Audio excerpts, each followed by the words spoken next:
Welcome back to the Playdate by Freshly Picked. I'm your host, Kaitlin Hansen. Oh, and I'm Kylee. Kylee, how are you? Good. Good. I'm super excited to be here with you today. This is Kylie's third time, I think, back on the podcast. Yeah, we've done a couple together. And I brought her along because today we're going to be answering listener questions. And Kylee is one of the best moms that I know. She used to watch my girls. And so I thought that she would be the perfect person for this. So we're just going to dive into it and start answering these questions. And again, these are just going to be like our opinions. So take it or leave it.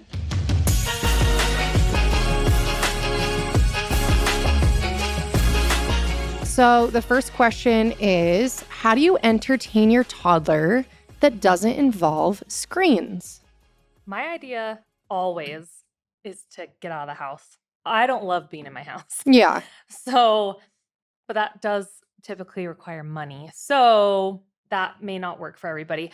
But there are a lot of free, the mall by us. Oh, yeah. Has that free playground inside of it. So in the winter you can go. And it's so fun. My kids always love to go. Oh, yeah. And we've done that multiple times. And just walking around the mall, letting them run around the mall. Yes. I feel like there's a lot of moms doing that same thing. Agreed. Yeah. A couple of ideas that I have to entertain that doesn't involve screens. I'm really into giving my kids Post-it notes, just a stack of Post-it notes.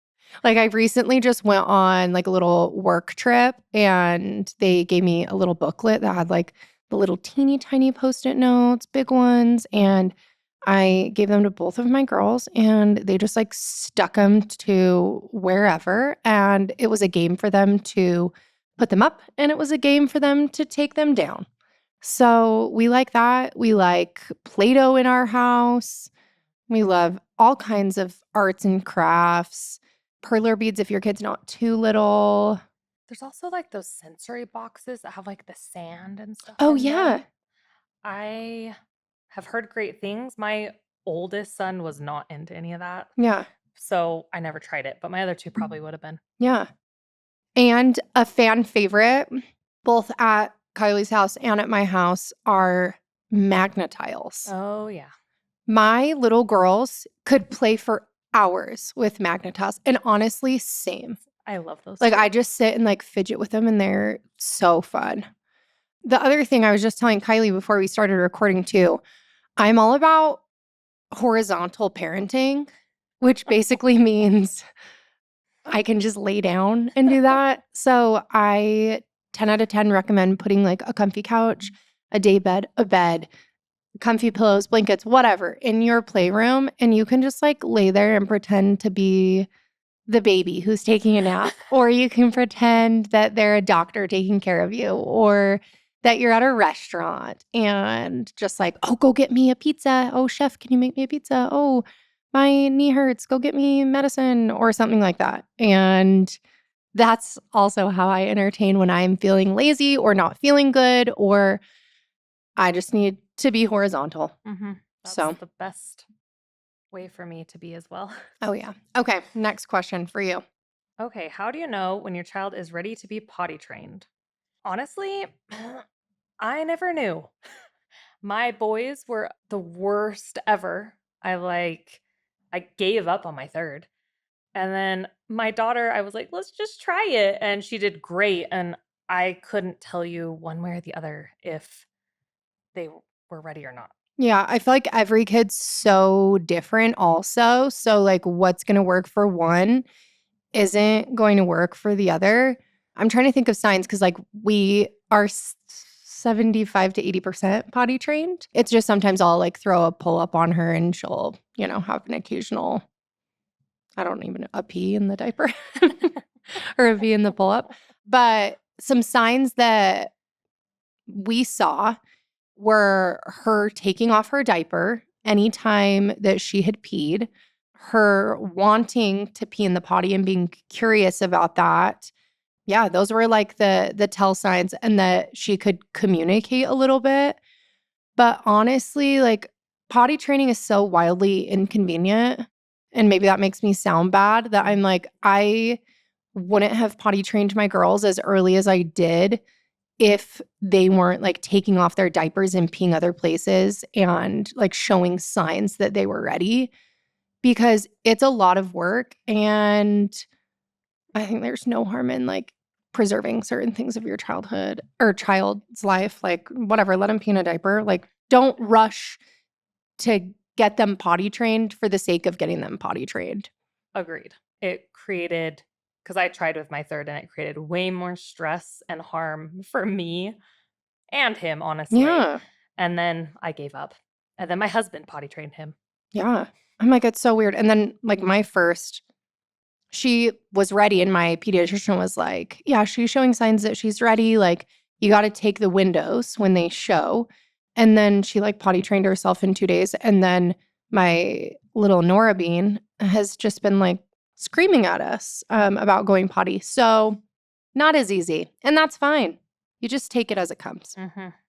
Okay, next question is moms of spirited children. I need tips. Same. I've got 2 of them. Oh, man. And I think spirit is the perfect way to describe them, because I never want to use any language or things that I don't want to put labels on them and have them grow up and be like, I'm crazy, or things like that. Like, yeah, they are spirited and it's going to serve them well later in life. But for now, sometimes it can, make me crazy or give me a headache. I would just say, like, try not to crush their spirits and like embrace their individuality.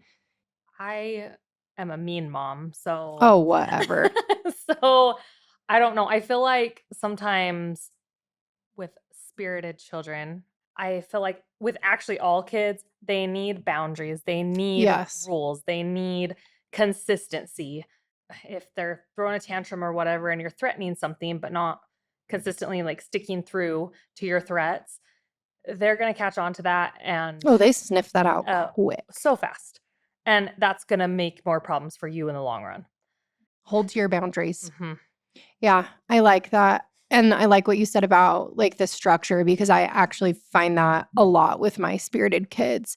And like, again, not putting them in a box where it's like things that work for other kids might not work for your kid if they are spirited. Maybe not traditional school systems, maybe not traditional activities. Maybe they need more like exercise and activities to help with that and help kind of get them to a more calm level, if you will. Yeah. So, Because I do feel like that with my oldest for sure. yeah, like he needs more he needs more like athletic like release to like burn off some energy. Mm-hmm. And Yeah. it helps him a ton. And he also needs a very structured bedtime. Yeah. He hates it, but he does so much better during the day if his bedtime is consistent for the most part. I like that. Okay, this next one's you. I feel like my kid is behind compared to all of my friends' kids. How do I stop the comparison? Yeah. Every single kid is different, but it's so hard not to compare. I always compared my kids to each other when they were That's growing up. that's what's been difficult for me too. Always. Yeah. Comparison isn't always a bad thing. My daughter, my second kid, I compared her a lot to my oldest, who started walking at 9 months and just That's was like, wild. yeah, just he was a wild kid. Mm-hmm. And then she wouldn't even like bear weight on her legs. It just was not interested. Like she would not roll over. She would not. And so she was like super delayed. And if I wouldn't have compared, I wouldn't have gotten her into like early intervention and stuff that she actually needed. Yeah. So I don't think it's always a bad thing, but also they're all going to figure it out. Yes. They're all going to figure it out. Oh, seriously. I would just say like, yeah, your kids, in a way, yeah, sometimes it is like it's nice to compare to certain milestones. I would say like also compare to like the sheets at the doctor and like things that they give you there to make sure that they are hitting their milestones. But like some kids are just advanced at specific things. Like Liv was such an early talker and was so smart. And so I would actually have my friends would say certain comments too. They would be like, oh, dang, like my kid's like way behind, or like, oh, my kid's dumb. And I'm like, that made me feel bad. too, because I'm like, no, they're not. It's just like Liv's not as coordinated as your kid, but Liv's a better talker, and that's fine. And like some people are just going to have different skills and do things earlier. But yeah, they're all going to like go to kindergarten and go to school. And I feel like once they're in elementary school, I feel like the playing field kind of levels out too. Yes. Yeah. They all figure it out. They do. And if you're worried about it, ask your doctor. Ask, like, there's so many different resources around you, like speech therapy, occupational therapy, things like that. There's so many grants and things through the state and state assisted programs. So take advantage of those too if you feel like they are behind from like a developmental standpoint. But I say, like, try not to compare it, Even though it's hard. even though it's hard. Yeah. Like that's normal to compare. Yes. Okay. This says, please send tips on what to say when people shame you for not breastfeeding. First off, rude. Yeah. Mind your own business. Yeah. You know what? Actually, I have some things because I've had people shame me. I once had a male coworker who he's older. And so this is like a generational thing, I think. So both me and my husband worked for the same company. And this gentleman, we used to work with him at another company. We're friends with him. He's great. But we went to Topgolf, and I think it was like 2 months after I had my baby. And he's like, oh my gosh, you're here. But like, where's your baby? And I was like, oh, she's with my mom. And he's like, oh, are you not breastfeeding? And I was like, nope. And he was like, that's really too bad because the babies crave the mother's milk. First off, I was immediately like, that's disgusting. And please don't say that to me. And I was like, ooh, yeah, not mine. I'm like, my babies love formula. And then, another coworker jumped in and she's like, stop being a weirdo and go away. But yeah, like, especially like older men don't have the right to comment on that. Like, that's freaking weird and that's none of your business. And I always like would tell people, anybody that would shame me or make comments or something like that, I would just be like, you know what? I eat like shit. So the formula is way more nutritious than anything I can provide. Know what I would say, Yeah. because this is my feisty side coming out. But like, I'm sorry. Moms, we already get enough shame and we already have enough guilt. Mm-hmm. It's like, we don't need that from you. Yeah. So go crawl in a hole. Yeah. And like, we already get enough. Like, we don't need. And honestly, we're probably feeling guilty whether we breastfeed because we're ruining our bodies. Yeah. And we're getting infections and all that great stuff. All and the then things. We're feeling guilty if we formula feed because of all the other reasons that we're told that we should feel guilty. Yeah. Like, also, it's 2024. Nobody should be making those comments. no. Like, mind your own business. I actually had, so with my second, I breastfed, I don't even know, maybe 6 to 8 weeks. And then with my second, I was like, yeah, I hate this. And that's fine to say too. Like, I think breastfeeding is a beautiful thing if it works for you. The second it stops working for you, like, try not to like lose sleep over it. And like, fed is best. Mm-hmm. But I didn't even try to like have her latch or try to feed with my second in the hospital. And nurses were like, oh, you're not going to like, you don't want to like try? And I'm like, nope. And like, no is a complete sentence. No. And I breastfed all my kids and formula fed all of them. Yeah. Like, you supplemented or you switched? I switched. Yeah. Because I like lose my milk. Yeah. And I didn't lose a wink of sleep over it. Yeah. I was like, okay. Like, it's great. And they're fine. Yeah. Like, I think there's pros and cons to each where it's like, yeah, I've had a few friends that are like, yeah, it's so nice in the middle of the night. You can just like whip it out instead of having to make a bottle. But the nice thing is I can also make my husband go make a bottle. So I think that it comes with its pros and its cons. But bottom line, you can tell people, my therapist always tells me this, that's not helpful. Like, you can say like to somebody, that's not helpful for you to say. And that's it. Or this is what works best for me and my baby. Yeah.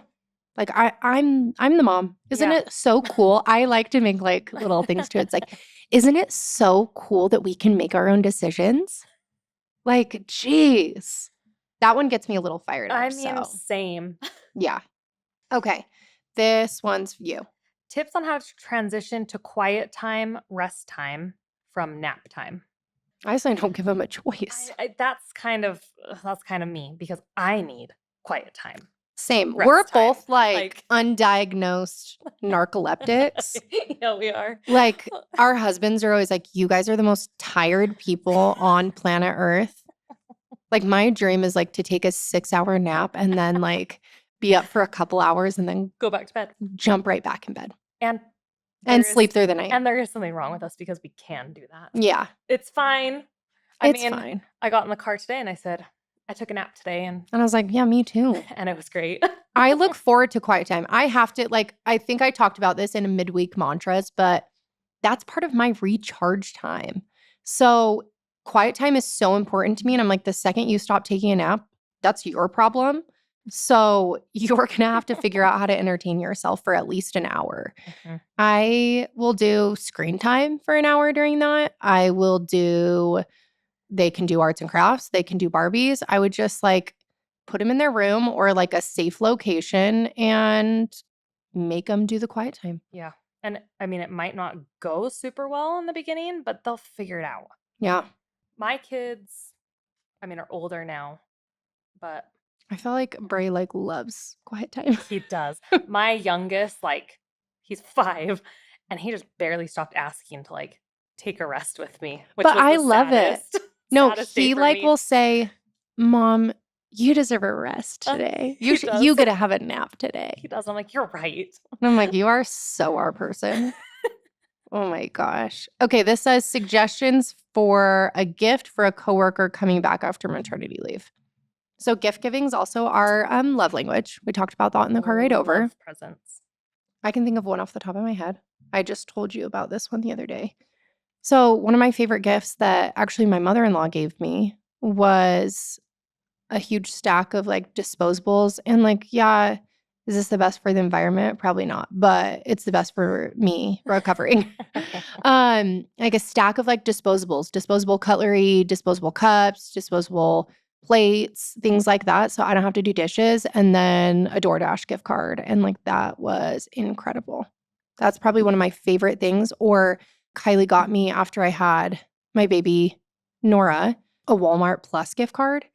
Yeah, for a membership. Yeah, and it was so nice because then I could just like deliver groceries whenever. So I would say those are like top 2 gifts. Yeah. Or yeah, any meal service thing, like what Beehive meals, like the frozen meals.